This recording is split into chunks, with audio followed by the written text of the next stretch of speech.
제가 너무나 사랑했지만 그만큼 힘들게 했던 사람이 있었습니다. 그 사람을 처음 만난 건 나이트클럽에서 부킹하게 되어 만났습니다. 그날 가볍게 부킹을 하고 저는 친구들과 집으로 가고 사람도 가고 그리고 다음날 저한테 전화가 와서 만났습니다. 처음 봤을 때 그냥 나름대로 괜찮은 이미지였습니다. 나이트에서 만났다고 하면 약간의 선입견이 있을지 모르겠지만 저희는 그냥 얼굴 보고 연락처 받고 헤어졌습니다. 처음 만나서 영화를 보자고 한 영화는 공포영화였었고 제가 제일 싫어합니다. 그 영화 지금도 생각나는데 너무 끔찍하고 정말 기억하고 싶지 않은 영화였습니다. 그리고 피자집, 서로 통하는 게 별로 없어서 그냥 인연이 아니나 보다라는 생각을 해였습니다. 그 사람은 만화책 좋아하냐고 물었지만 제가 솔직히 만화광입니다. 그 사람과 만화책을 보다 보니 그만 집에 갈 시간이 늦었습니다. 그 사람을 처음 서울에서 만났지만 제가 거주하는 곳은 파주입니다. 거리가 거리인 만큼 그 사람에게 늦었다고 하니 그 사람 차도 없으면서 제게 집에까지 데려다 주겠다고 합니다. 서둘러 집 방향으로 가는 버스 타고 가면서 애기 좀 하다가 도착하니 저희 집 가는 버스가 결국 끊겼습니다. 그래서 그 사람한테 서울 가는 버스 끊어질지 모르니깐 바라다 주지 말고 가라고 하였습니다. 끝까지 그 사람은 집에 데려다 준다고 택시 타고 제게 데려다 주면서 집 근처에서 제게 가볍게 입맞춤을 하였는데 순간 당황했습니다. 그러더니 자기 집에 간다고 하였는데 당황스럽게도 그냥 그 사람 그날 서울 못 올라가고 근처 게임방에서 밤새고 새벽에 올라갔다고 하였고 미안한 생각이 들더군요. 그래서 제가 그 사람 보러 다시 서울로 갔었네요. 그렇게 우리의 인연이 시작되었습니다. 계속 만나다 보니 그 사람에게 감정이 깊어지기 시작하였고 떨어져 있기가 싫더라고요. 정식으로 남친이 된 거죠. 그때 때마침 제 님친은 형과 둘이 살고 있었고 형이 더 큰 집으로 이사가자고 하여 이 시간 그 집에 방이 하나 남길래 제가 들어가도 되냐 그랬더니 별말을 안 하셨습니다. 해서 제가 그렇게 남친 집에 들어와 살게 되었습니다. 그렇게 떨어지지 않고 같이 붙어 있으니 너무 행복했습니다. 그치만 행복도 처음에만 느꼈습니다. 그러다 갑자기 나타난 남친 아빠.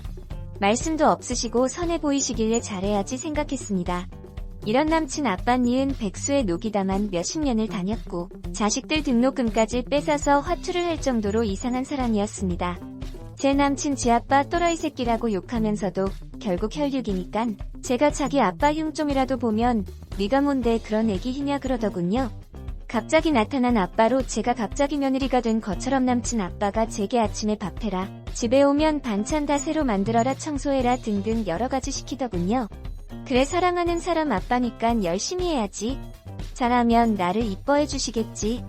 라고 생각했습니다. 하지만 제가 들어가 산지 3달 만에 노망 드신 시할머니를 모시고 왔습니다. 자신들의 친척들이 절대 못 모신다고 하였다고 자기가 모실 거라고 하면서 데려왔습니다.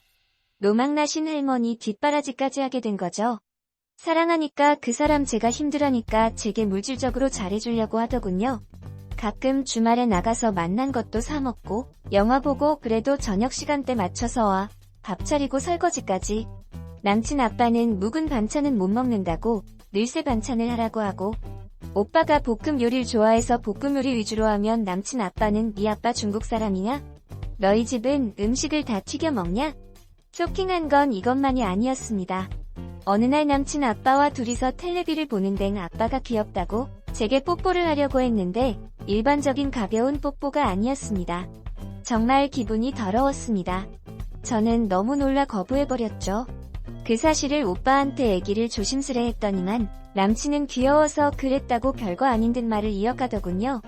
이전까지 이왕 같이 살게 된 거니 결혼해야겠구나 라는 생각이 들어서 그 사람에게 더욱 잘하려고 했습니다만 이 상황이 오니 정말 미치겠더군요.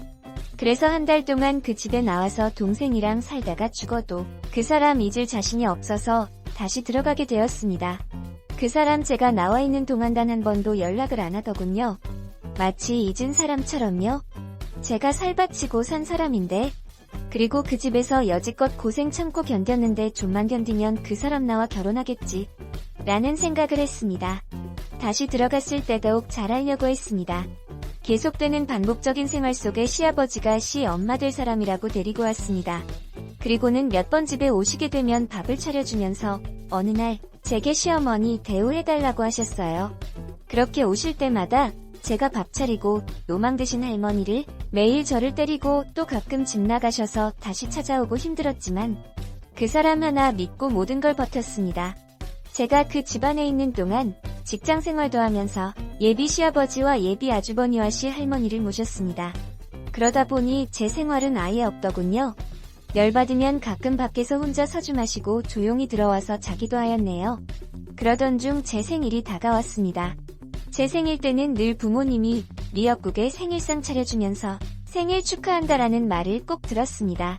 제 남친 제 생일인데 미역국은커녕 자기 형 여자친구 왔다고 밥 차리라고 하였고 밥 차리고 설거지하고 컴 앞에 앉아 엄마한테 전화드렸더니만 생일 축하한다고 미역국은 먹었냐고 하였는데 그 순간 서럽더군요. 그래서 클래식을 크게 틀어놓고 이어폰으로 듣던 중 이어폰이 빠져서 노래소리가 크게 들렸더니만 제 남친 제게와 저를 주먹으로 때리더군요. 제 생일날 제가 사랑하는 사람한테 음악 크게 들었다는 이유로 마땅히 죽고 싶었습니다. 그때부터 제 남친 무섭게 느껴졌습니다. 자기가 실수한 것 같다고 또 얼렁뚱땅 넘어갔었는데 그 사람 저랑 있을 때 제게 끔찍하게 잘해준 적도 있지만 매일 회사 늦는다고 피곤하다며 제 얘기 하나도 안 들어줄 때도 있고 저랑 살면서 단 한 번도 사랑한다는 말을 안 했습니다. 그러던 중 남친 아빠가 제게 들어더군요. 너희 결혼 안 하냐? 제 남친은 그 말에 지가 알아서 한다고 남친 형은 제게 자기는 동생이 나랑 결혼하는 거 반대라고 하였고 남친 아빤 그래도 결혼해라 남친은 자기 알아서 한다 였었는데 그동안 살아오면서 저 또한 결혼할 자신이 없었습니다. 그 집안에 더 있을 자신이 없었고 남친은 알아서 한다고 하여서 그럼 제가 이 집을 떠나 나가서 살자고 하니 할머니는 누가 모시냐 아버지는 누가 모시냐고 하였습니다. 제가 그 얘기를 듣고는 그냥 그 집을 나왔습니다. 그 사람 속으로 정리하고 싶었는데 그 마음은 정말 꿀뚝 같았습니다. 저와 살면서 그저 식모 취급밖에 안 했으니 그 집을 나와서 시간이 지나 다시 남친과 밖에서 만났습니다. 가끔 걔네 집에 가서 반찬도 해드리고 청소도 하고요. 남친 아빠가 제게 저희 부모님 한번 뵙자고 그리고 너 나간 김에 부모님한테 가정교육 제대로 받아서 오라고 하더군요. 근데 남친 아빠 지가 뭔데 제게 가정교육 그런 애기를 운운하며 말을 합니다. 지 새끼 용돈 벌어오라고 회사 다니라고 시키면서 시할머니도 친척들이 용돈 준다니깐 모신다고 해놓고 늘 제게만 맡기고 나가서 고스톱이나 치고 나를 무슨 식모 취급하면서 말이죠. 자희 부모님 그 당시에 아빠가 팔을 다쳐서 병원에 입원해 있어서 나중에 말씀드리겠다고 하였더니 너는 왜 내 말을 무시하냐 네가 뭔데? 무시라냐고 하였고 말 끝에 너 우리 아들이랑 결혼할 생각 말라며 자기 눈에 흙이 들어가기 전까지 안 된다고 하더군요. 황당하고 정말이지 눈물밖에 안 나왔습니다. 그래도 만난 정이 있다고 제 남친은 포기를 못하겠더군요. 그래서 계속 만났는데 어느 날부턴가 이상한 느낌이 들었습니다. 그러다 내 남친 핸드폰으로 여자한테 계속 문자가 오고 전화가 오고 누구냐고 했더니 아는 동생이라고 저 만나면서 그년도 만나고 전화하고 문자 보내고 하더군요. 그래서 제가 딱 까놓고 그 애랑 사귀냐고 했더니만 아니라고 죽어도 아는 동생이라고 그러다 그 애가 오빠에게 메일을 보낸 걸 봤는데 아는 동생은 아니더군요. 그래서 울면서 전화했더니 미안하다고 자기 만나 고생한 거 정말 미안하다고 그런 얘기만 하더라고요. 오빠가 잘못한 것은 알지만 제가 매달렸습니다. 저희 사이는 남들이 보기엔 연인 같아 보였죠. 하지만 제가 늘 오빠가 그 애와 연락하고 만날까봐 가슴 졸이면서 잠도 못 자며 잘먹도 못하였고 오빠는 저 앞에서 늘 한편을 숨겼습니다. 그러니 제가 계속 의심이 생기고 참다 못해 다시 물었습니다. 그 애와 무슨 사이냐고 아무 사이 안 하라면서 걔한테 더 많이 전화하고 문자 보내기에 제가 물었습니다. 정말 날 사랑하냐고 그랬더니 돌아오는 말은 저랑은 정이라더군요. 그러면서 그 애와는 좋아하는 사이라고 하더군요. 그 애와 좋아하는 사이라는 말을 듣자마자 충격을 받고 나도 모르게 그 사람 뺨을 때렸습니다. 그러자 그 사람 나를 막 때리려고 하다가 사람들이 있으니까 참더군요. 그러면서 너네 눈에 띄면 죽는다라고 하길래 제가 그 사람 밀치면서 난 널 사랑해서 그 말도 안 되는 상황을 모두 받아들였는데 너는 겨우 정이라고 말해? 그 애와는 아는 동생이라며 나를 속이고 미쳤어? 했습니다. 그 동생이라는 여자 유부녀입니다. 칵테일 바에서 일하던 24살짜리 여자의 유부녀인데 둘이 좋아하는 사이랍니다. 그 사람 제게 무섭게 쳐다보며 야 너 힘들면 나가라고 안 했어? 거지 근성 있어? 라고 하며 내가 네 보고 언제 우리 집에 있으라고 했냐? 진짜 웃긴 년이네. 그 말이 더더욱 충격으로 다가오게 되었고 제 자신이 더욱 무너지더군요. 그 사람 그렇게 그 말을 하고는 저를 죽일 듯이 쳐다보다 갔습니다. 그 사람과 그렇게 헤어지고 제가 그 사람에게 톡을 보냈습니다. 좋아하는 사이면 진작에 말하지 너도 나 때렸으니 피장파장이나 잘 살아라 라며 보냈는데 그동안 있었던 식모살이 기분 더럽습니다. 그 사람도 번이나 저를 우롱했으면 제 사랑을 가지고 장난을 쳤습니다. 제게 따로 연락하는 그녀를 속이며 아무 죄책감 없이 그녀를 좋아한다. 너는 정 때문에 만나 냈다고. 정말 쓰레기입니다. 그동안 제게 그렇게 고생시켜놓고서 말이죠. 제가 옛날에 놀던 사람들 좀 합니다.